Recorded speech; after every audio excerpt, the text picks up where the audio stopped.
They walked in like it was nothing, like I wasn't even human. I was just a girl, barely 12, taking a bath in a rusty old tub in the back room of our house. The water had gone lukewarm, and I remember humming to distract myself from the creaks of the old wooden floors outside the door. But when the knob turned, and both of them stepped inside my father first, then my brother, I knew something was terribly wrong. The way they looked at me, it wasn't love, it wasn't family, it was hunger. That was 67 years ago, but I can still smell the mildew of that bathroom, still feel the sting of shame and the cold grip of fear tightening in my chest like it was yesterday. My name is Mary Johnson. I'm 79 years old now. I live in Seaside, Florida, in a quiet white cottage that faces the water. From the outside, I suppose I look like any other old woman in town, a soft gray bun, knit shawls on the porch, a hummingbird feeder hanging by the window. But inside, I carry stories that most folks wouldn't believe, or worse, wouldn't want to. You see, when you're born into darkness, you don't know it's darkness. Not at first. Not until you see light for the first time. And for a long, long time, I didn't even know that what was happening to me was evil. It was just life. It was home. I was born in 1946 in a small rural town in the Florida Panhandle, not far from where I live now. My parents, Richard and Nancy Johnson, were strict religious folk. At least, that's what they claimed to be. My father worked odd jobs, construction, fishing, sometimes car repair, and he was gone most days, which was always a relief to me and my mother. When he was home, the air grew tense. Even the furniture seemed to hold its breath.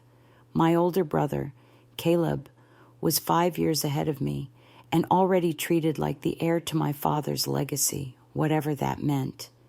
He copied Dad in everything: his walk, his gruff voice, his cruelty. If I dropped a dish, Caleb would be the first to scold me, even hit me. My mother would wince but say nothing. Her eyes always looked tired, like she hadn't had a full night's sleep since I was born. For the first few years, I was what you might call a quiet, gentle child.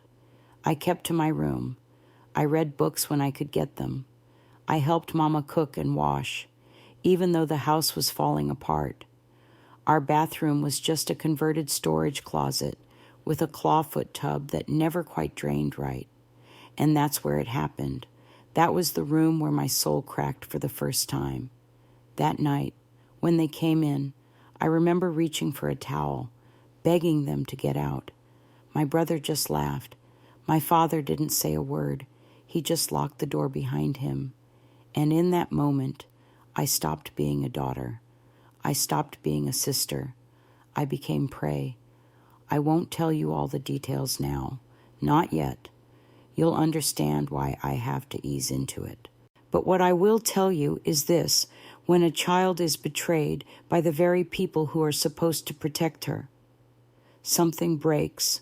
Something gets buried so deep that most people spend the rest of their lives trying to dig it out. Some never do.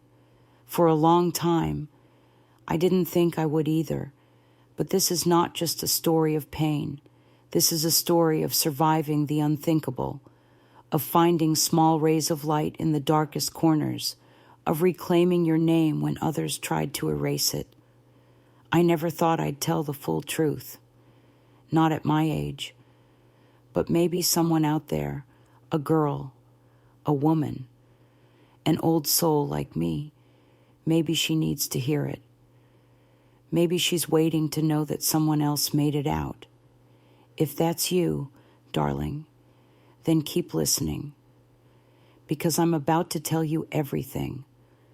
Growing up in northern Florida in the late 1940s, life moved slow, heavy, like the swampy summer air that clung to your skin and didn't let go. Our house sat at the end of a dirt road outside a town no one talked about unless they were from it, and even then, mostly in whispers. The house was small and creaky, with chipped paint on the front porch and shutters that banged in the wind like they were trying to escape. We didn't have much. Daddy worked with his hands some weeks as a mechanic, others as a crab fisherman, sometimes roofing houses when storms rolled through. Whatever brought cash, even if it came soaked in sweat or shame. Mama stayed home. She cooked, cleaned, and waited, always waiting on payday, on supper, on Daddy's mood to shift from storm to calm. My mama's name was Nancy.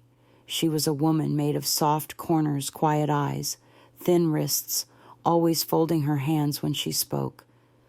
I think she tried to protect me in her own way, but the truth is, she was afraid of Daddy, of Caleb, of making things worse, and so she smiled through it all, like a ghost that hadn't realized she was already gone. Our home had no laughter, not the kind that fills a room and makes you feel safe. Caleb, my older brother, was 5 years ahead of me in age, but a lifetime apart in spirit. By the time I was 6, he had already learned how to make others small. I'd watch him stand beside Daddy, the two of them spitting tobacco onto the ground and smirking like they knew a secret I'd never be old enough to understand. He'd catch frogs just to tear them apart. He once dangled my kitten over the well in our backyard just to make me cry. And when Mama scolded him, which wasn't often, Daddy would storm in and yell at her for raising him soft. So she stopped trying. I became the quiet one, the shadow. I found little corners of peace in books, old magazines Mama brought home from the church, and the woods behind our property. I talked to trees more than people. They listened better. There were no birthday parties, no bedtime stories. When I asked Daddy once if I could have a doll, he snapped, "You got 2 hands, don't you? Make one out of rags." And I did. I named her Sarah. She had button eyes, one leg shorter than the other, and she slept under my pillow every night until Caleb took her and tossed her into the fire to see how fast rags burned. By the time I was 9, I knew how to cook a full breakfast, scrub floors on my knees, and keep my mouth shut. Daddy didn't tolerate sass, and Caleb was always nearby, waiting for me to slip up so he could tattle and earn praise. Their bond was ironclad, father and son, man and man, united in a world where I was nothing more than an afterthought. I remember Mama once telling me, "Just be small, baby, be quiet and stay out the way." It broke my heart even then. She didn't say, "Be strong." She didn't say, "You deserve better." She said, "Be small." So I did. I shrank myself into silence, into chores, into corners of rooms. I walked on eggshells so fragile, I could hear them crack under my breath. I tried not to cry because Daddy hated crying. He said it made me weak. Caleb would mimic me, scrunching his face up like a baby, then laugh as if I were something pathetic to watch.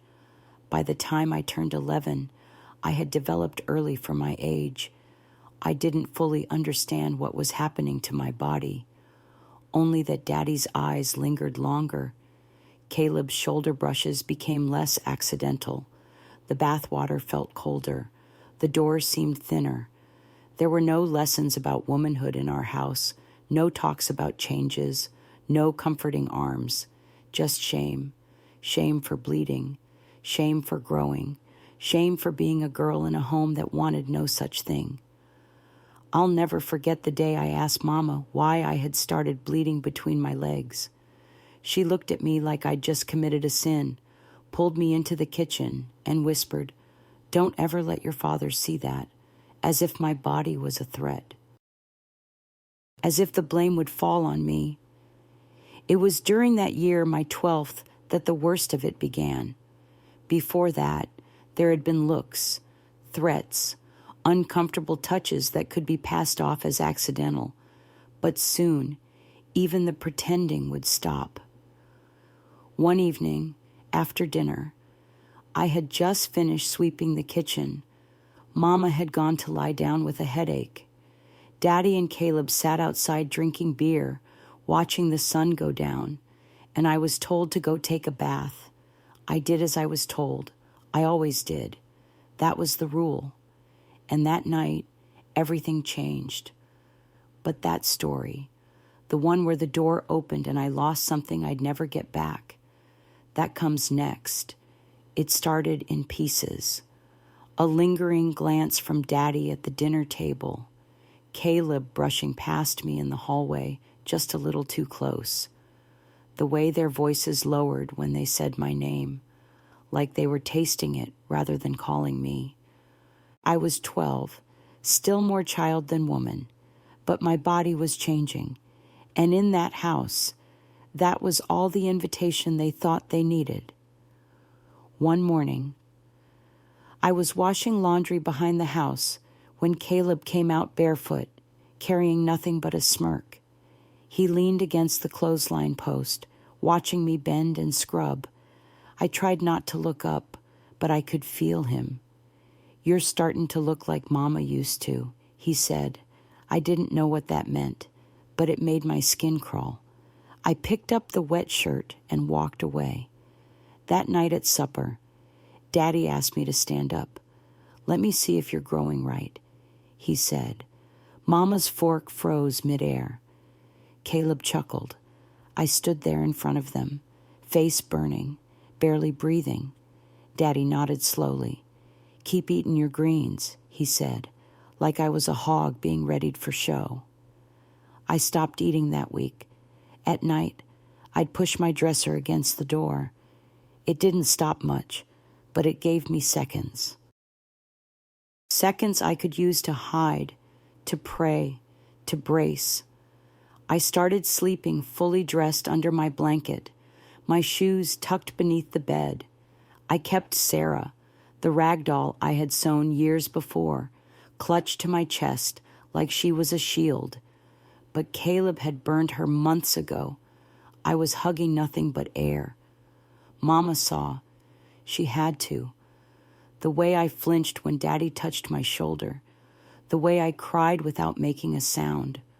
Once, she caught me washing the same clothes twice, just so I didn't have to go inside. She didn't scold me. She just said, "Don't be late for supper," and walked away.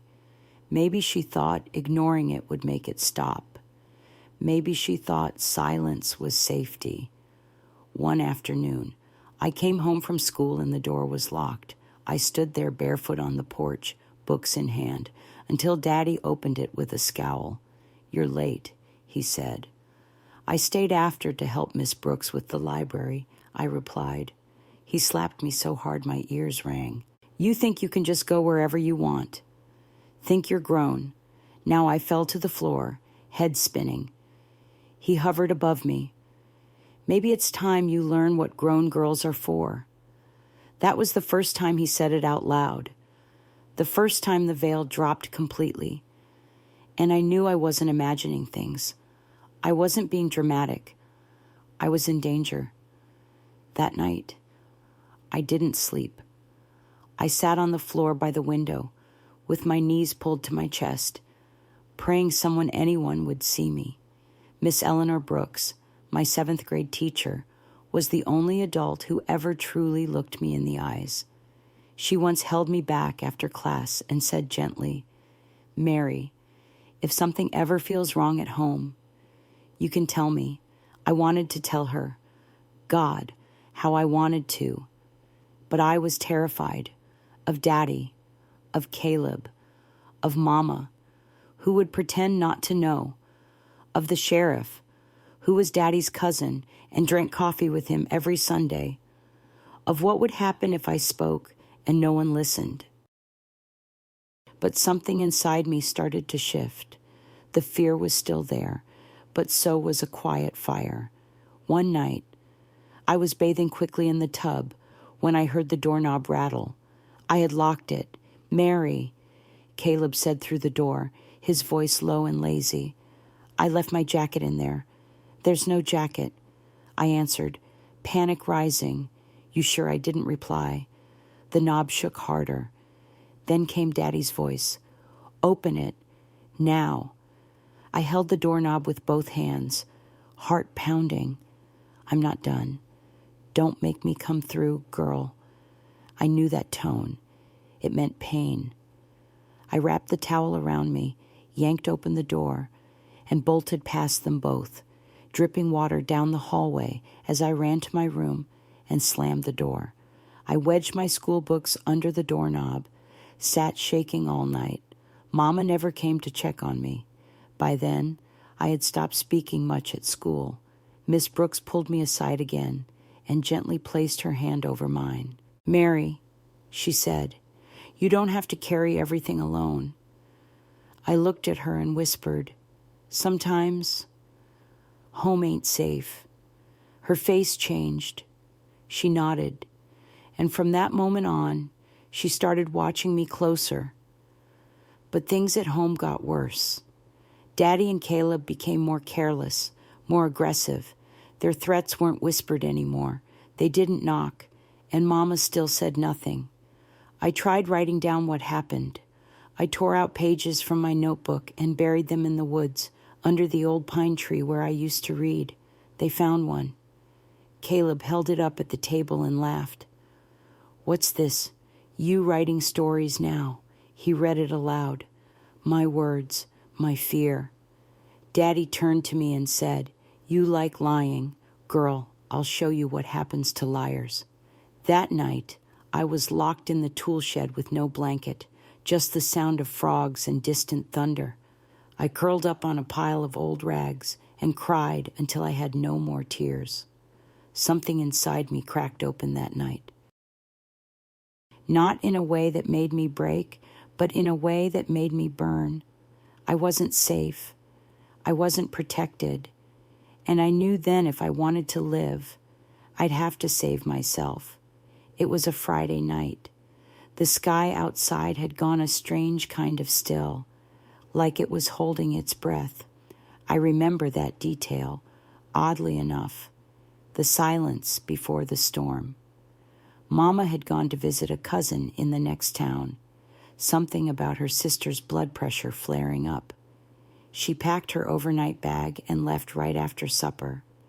I stood at the porch, watching her taillights disappear down the dirt road, my stomach churning. That left me alone with them.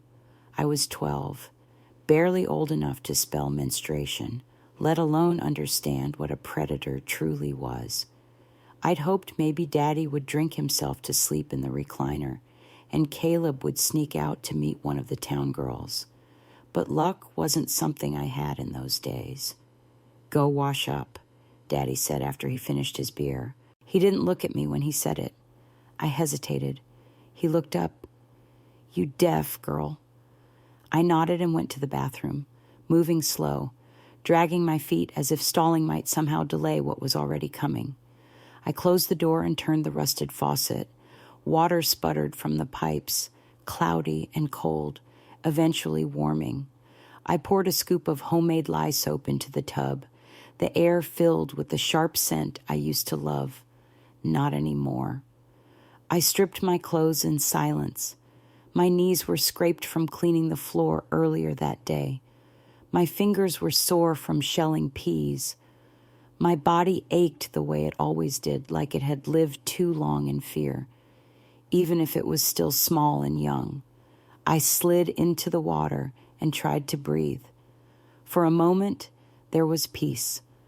I sank down until the water touched my chin, closed my eyes, and imagined a different world, one where bathtubs were for bubbles, not hiding, one where towels were warm and waiting, and doors stayed closed when you locked them. Then the knob turned. I had locked it. I knew I had, but I heard a soft click, like someone using a butter knife to slide the latch. The door creaked open. Daddy stood there first, Caleb right behind him. I clutched my arms around my chest, water sloshing. "Please," I whispered. "Don't be stupid," Daddy said. "We just need to talk." My eyes darted to the door behind them, but there was nowhere to run. Caleb stepped in and closed the door slowly behind him. I backed further into the tub, water nearly spilling over. My voice shook. "Don't. I won't write out the rest, not in full, because there are some things too ugly for the page, too cruel for the ear." I remember the weight of my father's hand on my shoulder, pushing me down into the water as I screamed. I remember Caleb's breath close to my face, laughing like it was a joke. I remember choking on soap. I remember the sound of my heart breaking. When it was over, I lay curled up in the tub like a broken doll. My lip was bleeding, my wrists bruised.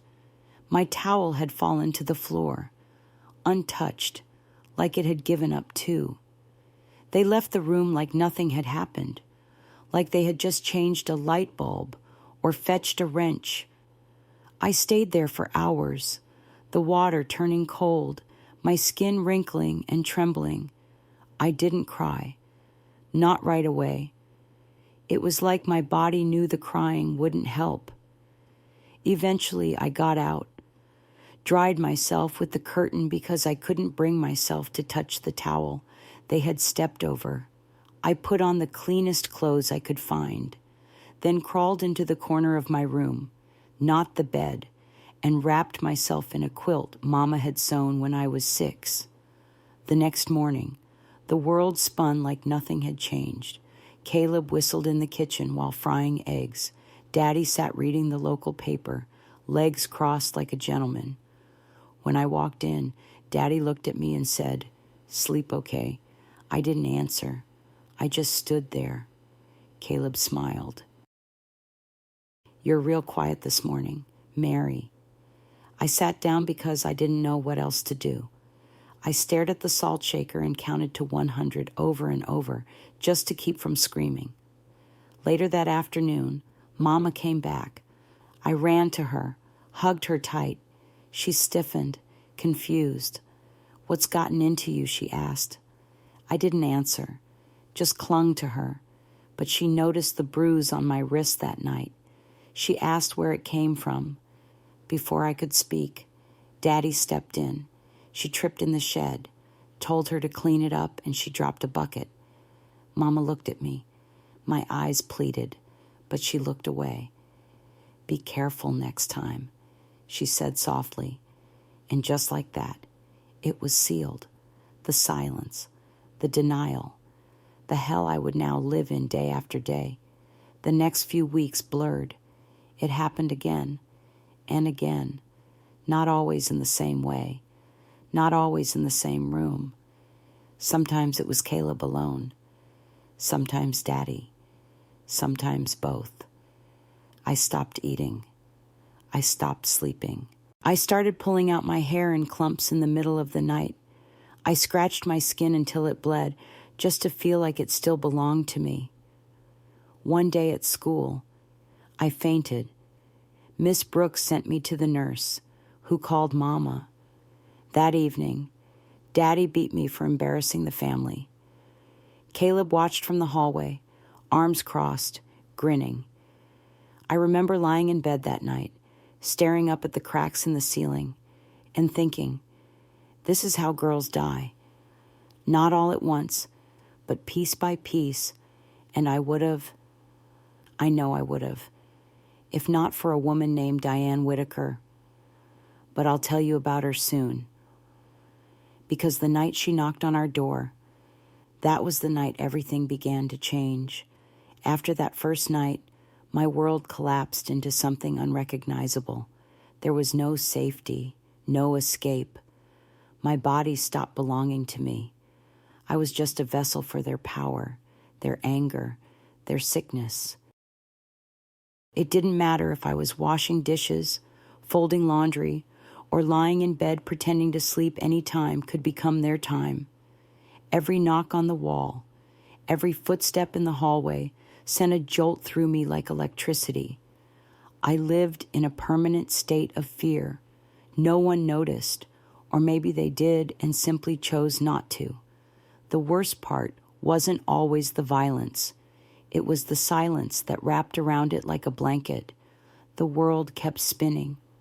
Caleb still went to school like nothing happened. Daddy still nodded at the neighbors, still shook hands with the pastor on Sundays, still waved at the mailman with a smile. Mama, she drifted further away from me. She cooked dinner. She sewed curtains. She hummed to herself in the kitchen while my soul was falling apart 5 feet away. There were moments when I thought she'd say something.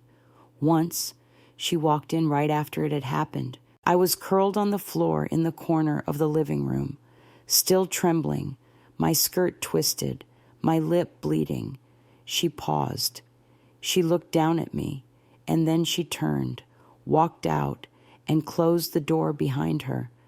I think something inside her had broken 2 years ago, long before me. Maybe she thought pretending was the only way to survive. But I didn't want to survive like that, not if it meant becoming a ghost in my own skin.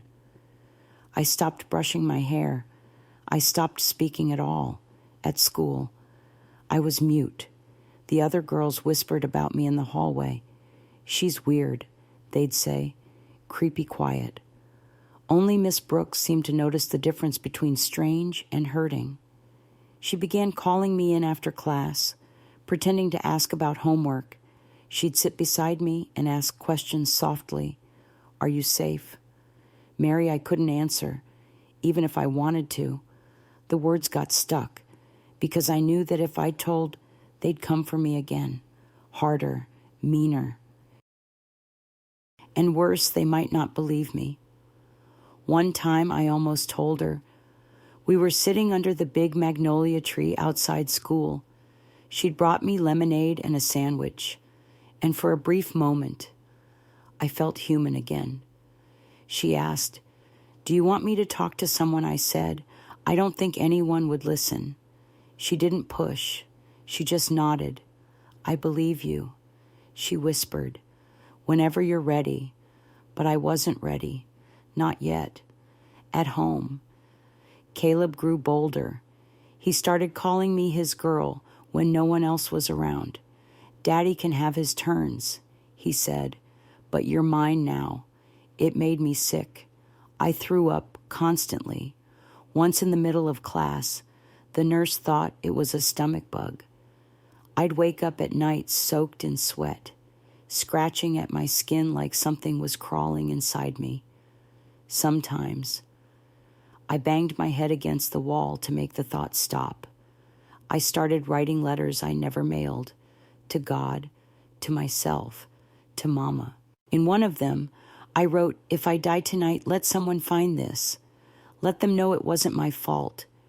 I buried that letter in a tin box behind the well, but even the earth felt indifferent. One day, in late spring, Daddy caught me hesitating before going to the bathroom. He stood in the hallway, arms crossed. "You scared?" he asked, almost like it amused him. I nodded. He smiled. Then he grabbed my arm and yanked me forward. "Ain't nothing in there but water and walls," he said. "It's you who makes it dirty." I started crying. He slapped me hard across the mouth. "Don't start that now. You want to cry 'cause you're alive." Ungrateful girl. That night, I snuck into the shed and found an old rusty knife tucked behind a box of nails. I held it to my wrist for an hour, staring at the blue veins like they were escape routes. I didn't press, not yet, but I made a deal with myself. If nothing changes in 1 week, I'll do it. On the 3rd day of that week, something happened. Mama was out getting groceries. Daddy was drunk by noon. Caleb had come into my room, forced himself on me again, and left laughing. I lay in bed, bleeding, shaking, broken. Then there was a knock at the front door. I didn't get up, didn't care. Let it be the devil himself, I thought. But the voice that followed was soft, warm. Mary, it called. My heart stopped. Mary Johnson. My name's Diane. I live down the road. Are you all right? Honey. That was the first time anyone had asked me that outside school. I didn't answer, but she didn't leave. She stayed on the porch for over an hour. I listened to her footsteps, to her breathing. She even sang a hymn once. It sounded like Mama used to sound before she gave up. That night, I wrote another letter to Diane. I slipped it between two loose boards on the porch. I didn't sign it. I just wrote, "Please come back. I think I'm dying in here." And she did. She came back every day. And one day, she didn't come alone. The next morning, I heard the knock again, but this time it was firmer, louder. Then came a woman's voice, clear and confident. "Mary, it's Miss Diane. I brought someone with me today." I froze. I was in the kitchen, cleaning the same counter I had wiped 3 times already just to stay busy. Daddy stirred in his chair, blinking through a whiskey haze. Caleb looked up from the newspaper. "Who the hell is that?" he muttered, standing. I didn't answer. I just kept wiping. Then came another knock and a second voice. This one wasn't warm. It was official. "My name is Deputy Sarah Fields with the Walton County Sheriff's Office. We'd like to speak to Mary Johnson." Daddy shot up, knocking over his beer. "What is this about?" he shouted. But before he could reach the door, Diane pushed it open. She wasn't big, but she had that kind of presence that made men hesitate. She stepped inside like she owned the air. Right behind her came the deputy, a woman, sharp-eyed, hand resting near her belt. "Richard Johnson," the deputy asked. "Yeah, that's me. And Caleb Johnson." Caleb didn't answer. He was already backing toward the hallway. "We've received reports concerning the welfare of your daughter, Mary. We'd like to speak with her alone." I stood there, sponge still in hand. My heart pounding so hard I thought it would knock the salt shaker off the counter. Daddy stepped forward, but Diane raised a hand. "Don't, not another step," she said. The deputy nodded. "If you interfere, Mr. Johnson, you will be placed under arrest for obstruction. For the first time in my life, I saw my father pause. I dropped the sponge. It hit the floor with a dull thud. I looked at Diane, then at the deputy, and then back at Daddy. And I said, quietly but clearly, "I'll go." I walked toward the door without looking back. I could feel Caleb's eyes on me, burning. But I didn't stop. Not this time. Outside, Diane put a hand on my shoulder. "You're safe now, sweetheart," she whispered. The deputy opened the car door. I slid into the back seat and exhaled so deeply I nearly collapsed. They didn't take me straight to a police station. Instead, they drove me to a small beige building with a garden out front and a cross hanging gently above the door. The Walton Women's Shelter. My new home. Inside, the air smelled of lavender and something else, hope. Maybe. A soft voice greeted me, and soon I was sitting on a worn blue couch, holding a warm cup of tea I could barely lift because my hands were shaking too much. A counselor named Anita sat beside me. She didn't push, didn't prod. She just said, "When you're ready." And for the first time, I told her everything. The bathroom, the bruises, the nights in the shed, the things they said, the way Mama looked away. Anita cried quietly as I spoke. When I finished, she held my hand and said, "You're not alone anymore. Mary, that night, I slept in a real bed with clean sheets that smelled like fabric softener. No footsteps in the hallway, no locks on the door, no monsters in the next room. I was safe, not healed, Not yet, but safe. The next few weeks were a blur of questions, exams, interviews. Detective Sarah Fields returned often. She was patient, kind, angry on my behalf in a way I didn't expect. She brought in Miss Brooks, who turned over a worn notebook filled with years of classroom notes. Unusual bruises, withdrawn, sudden weight loss. She said, "Home ain't safe." It was all there, and it mattered now. They arrested Daddy first, then Caleb, 2 days later. I was told Mama was questioned, but nothing came of it. She claimed she didn't know. Sarah told me. I didn't argue. I didn't even cry. I just said she chose not to. A court date was set. I'd have to testify. I was terrified. But Diane came every day to see me. She brought me journals, art supplies, peppermint candy, and even a stray cat that had shown up at her door. "He's got a crooked tail," she said. "Figured you'd understand crooked things." I named him Charlie. He slept beside me every night. The night before my testimony, Diane sat with me in the garden behind the shelter. "You don't have to be brave all at once," she said. "You just have to keep choosing truth, even when it's hard." And I did. The next day in court, I sat on the witness stand and told a room full of strangers what had been done to me by the people who shared my blood. The room was silent. Then the judge said, "Thank you, Miss Johnson." That was the first time anyone had ever thanked me for surviving. After the courtroom doors closed behind me, something in my chest cracked open, not in pain, but in release. It wasn't over. Not really. The scars didn't vanish because a judge said they mattered. But for the first time, I didn't feel like I had to hide anymore. For the first time, I wasn't just a survivor. I was someone who had been believed. They sentenced Daddy to 30 years.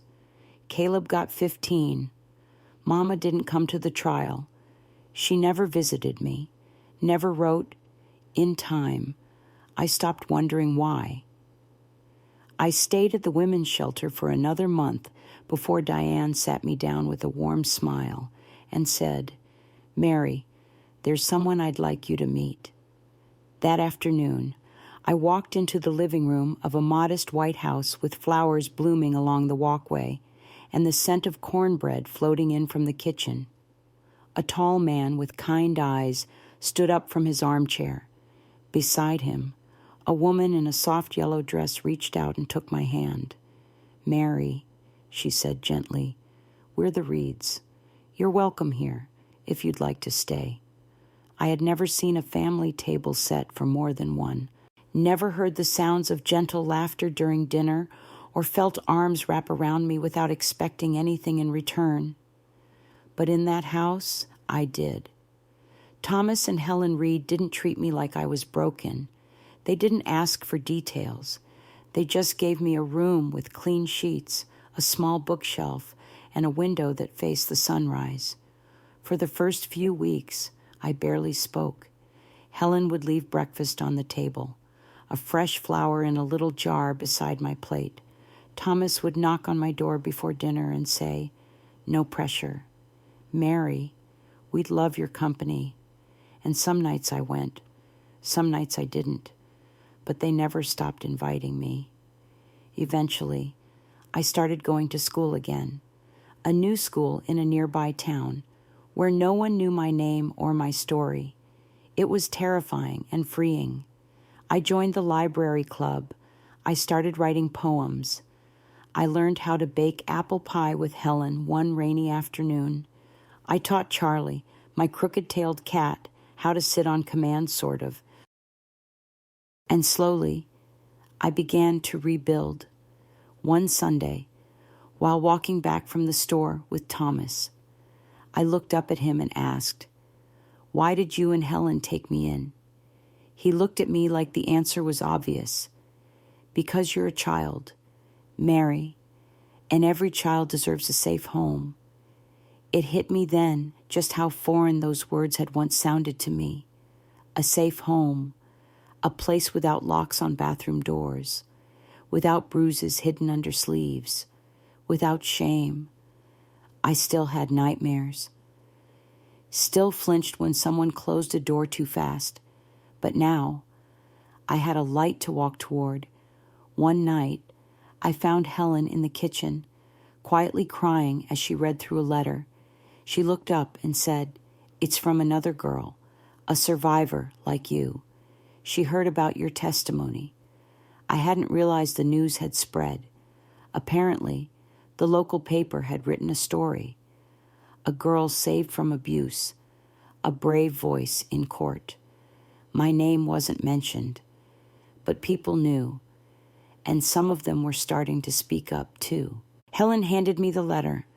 It was messy, tear-streaked, and full of pain, but at the bottom, it said, "Because of you, I think I can tell the truth." That's when I knew what happened to me wasn't just about me. Telling the truth wasn't only survival, it was a lifeline. The years that followed weren't easy, but they were mine. I grew up in the Reed household, like a garden that had once been choked by weeds slowly, cautiously, but steadily. They never rushed me, never expected me to get over anything. They simply gave me space to breathe, to cry, to grow. When I turned 16, Helen gave me a typewriter. "You've got stories inside you," she said, "and the world needs to hear them." That night, I sat by the window and wrote my first full page. It wasn't poetry. It wasn't fiction. It was a letter. To the 12-year-old me, to the girl in the bathtub, to the girl who thought she would die before anyone believed her. That letter turned into pages. Pages turned into essays. By the time I graduated high school, I knew what I wanted to do. I wanted to help girls like me. Girls who had been silenced. Girls who had survived. With Thomas and Helen's support, I applied to college, a small women's college near Tallahassee.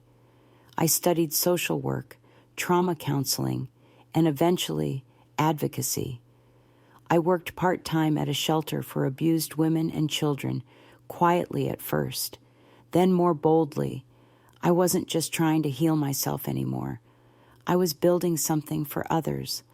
The day I graduated, Diane was there. She wore a lavender dress and held a single daisy. "You did it," she whispered as she hugged me. "I always knew you would." I kept in touch with Detective Sarah Fields, too. She invited me to speak at training seminars for officers who needed to understand the signs of abuse. Not everyone gets a Diane.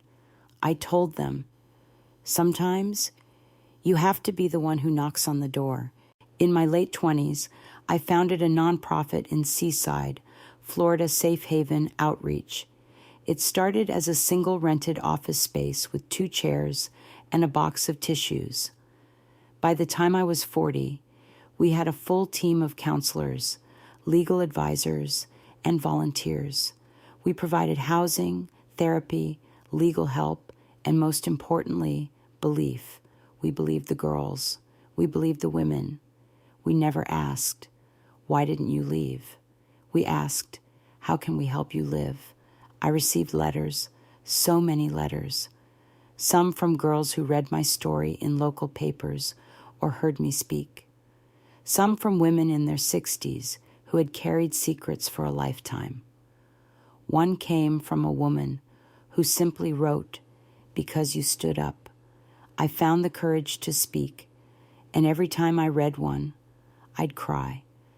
Not because I was sad, but because I had once believed I was nothing more than what they had done to me, and now I knew better. There were hard days still, anniversaries that made my hands shake, dreams that brought the sound of the door creaking back into my ears. But I wasn't alone. I had Charlie, old and grumpy by then, always curled at the foot of my bed. I had friends, I had purpose, and when I walked past the mirror each morning, I didn't see a victim anymore. I saw Mary Johnson, a woman who had walked through fire and lit a path for others behind her. I was 54 the day I got the letter.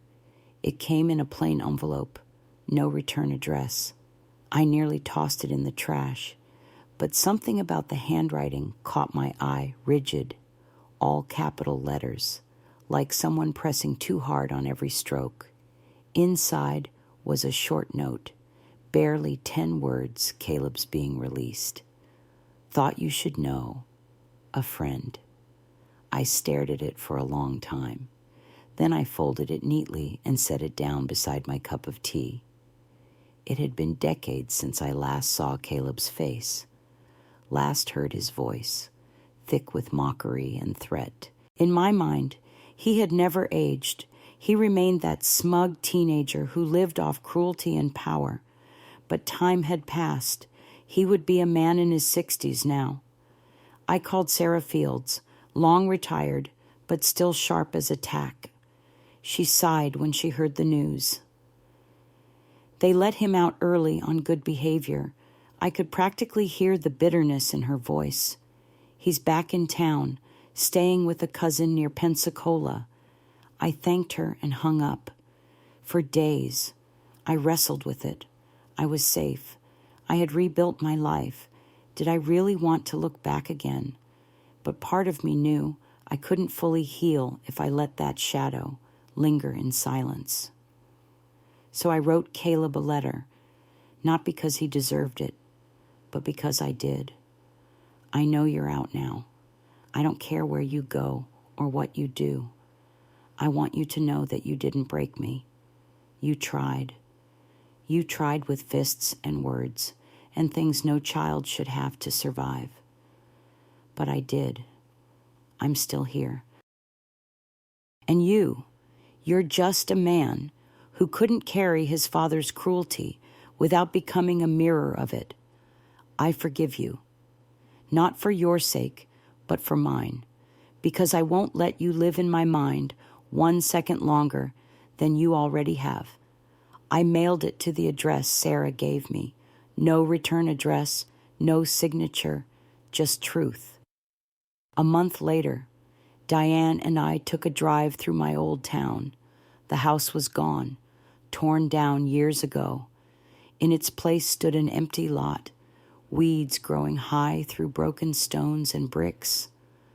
I stood at the edge of the road and stared at where the bathroom used to be, where the tub once sat, where a little girl once begged her father and brother to stop.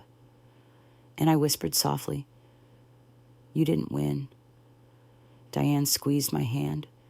"You ready to go?" she asked. I nodded. "Yes, I think I am. I'm 79 years old now.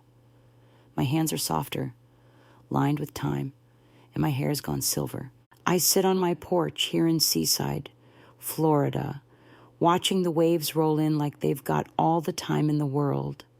Sometimes I think, so do I. There are mornings when I still wake from dreams that take me back to that old bathtub, when water isn't just water, and the walls feel like they're closing in.